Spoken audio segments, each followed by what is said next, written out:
ओम नमः हरिशरण। ओम नमः हरिशरण।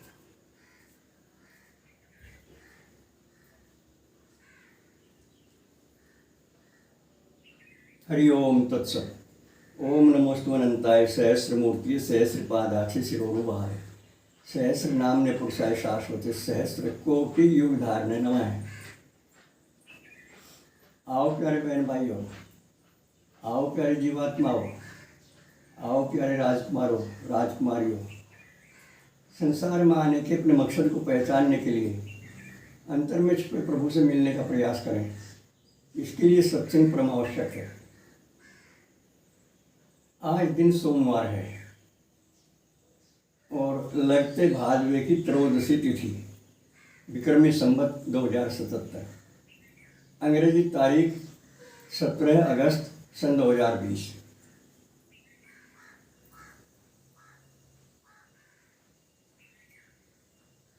प्यारे राजकुमारों, प्यारी राजकुमारियों, पहचानो अपने आप को। एक एक मिनट की देर हो रही है। यदि स्वयं को पहचाने बिना शरीर पूरा हो जाता है तो इसे हमारे महापुरुष और सभी धर्म ग्रंथ बड़ी भारी हानि बताते हैं हमारी मनुष्य की।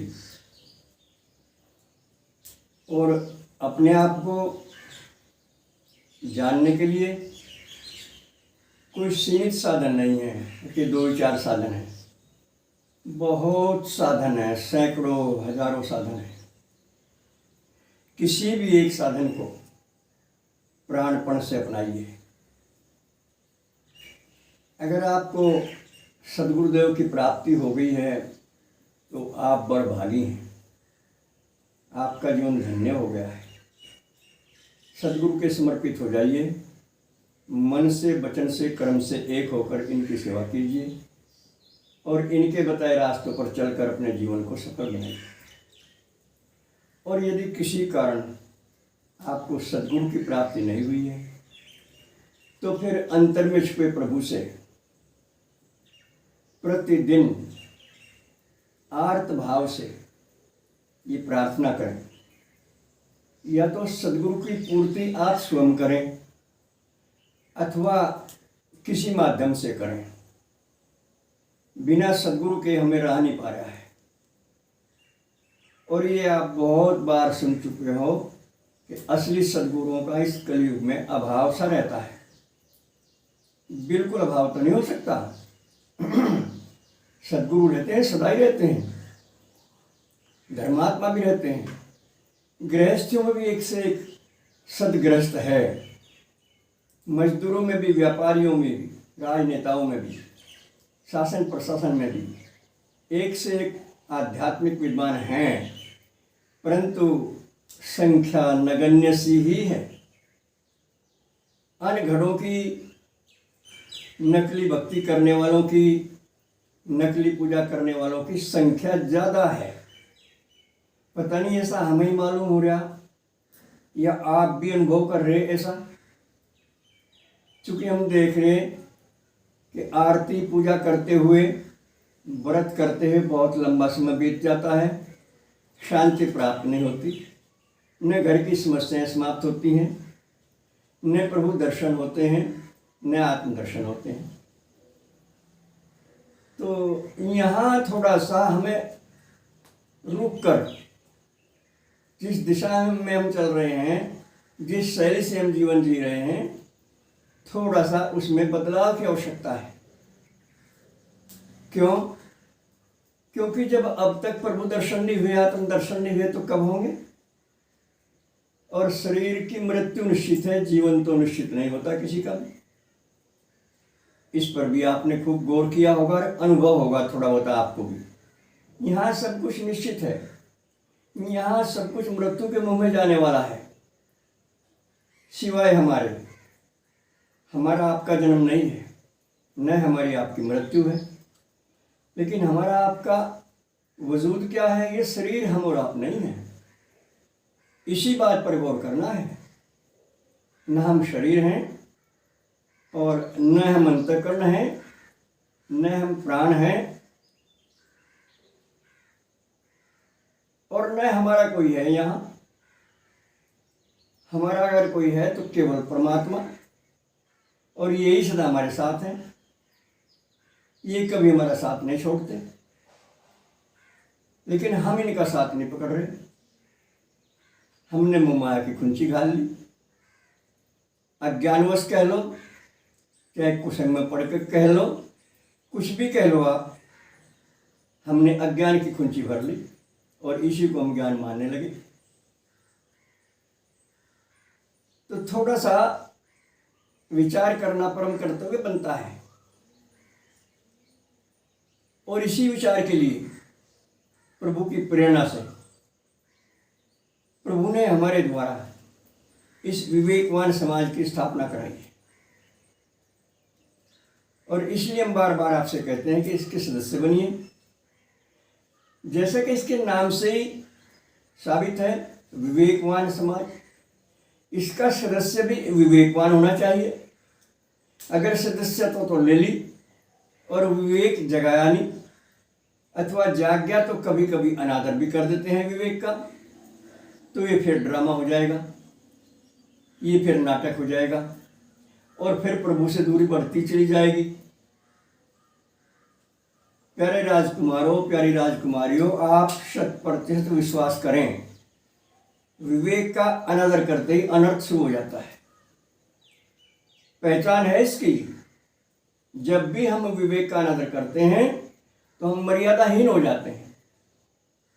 कई कई बार दोहराई हमने ये बात, कई वीडियो में सुनी होगी आपने, और बार बार इसलिए दोहराते हैं कि सत्संग में पुनरावृत्ति का दोष नहीं होता।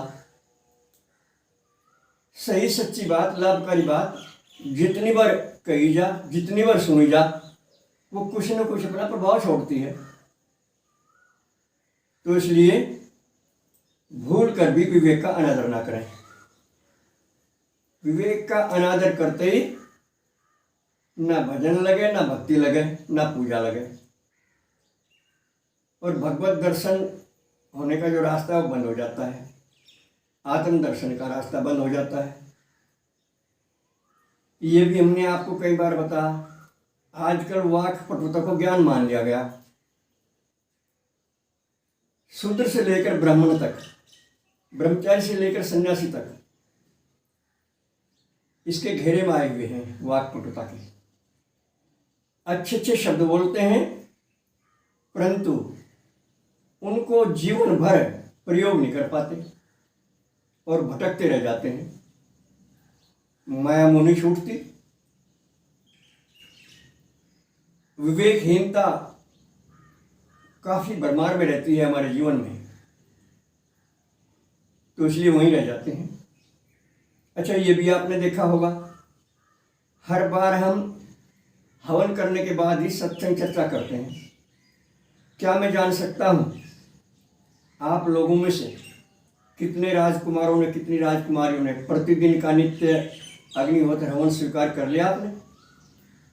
अगर कर लिया तो बहुत खुशी की बात है, बहुत अच्छी बात है। नहीं किया तो दुख की बात है,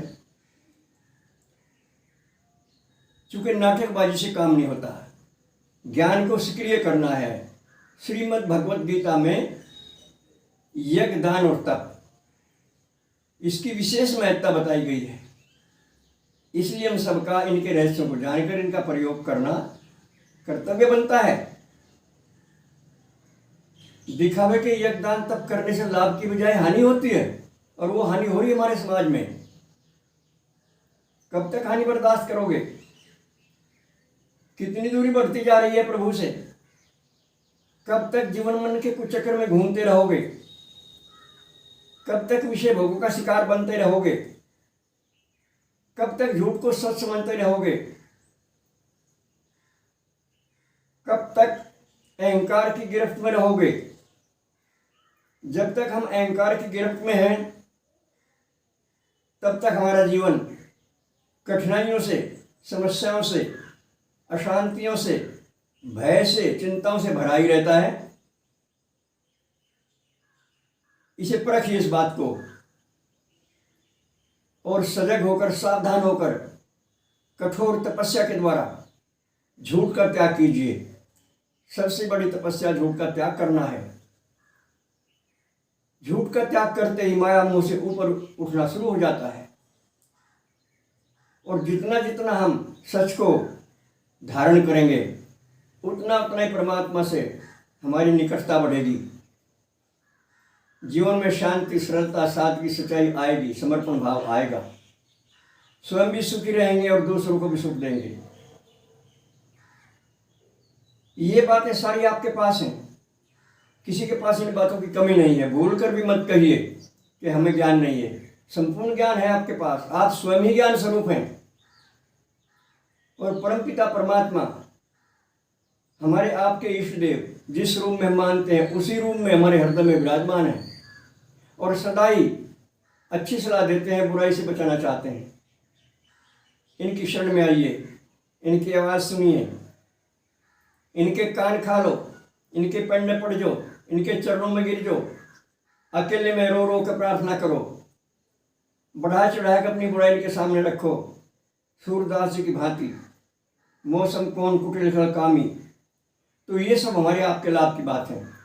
दिखावट, बनावट, सजावट बड़े भयंकर अपराध हैं, बचो इनसे।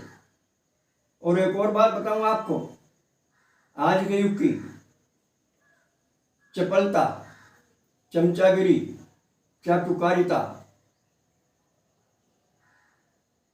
और चापलूसी बड़ा बोलबाला है इनका, इनसे भी बचना है। लेकिन जब तक हमारा अहम जिंदा है हम इनसे बच ही नहीं सकते।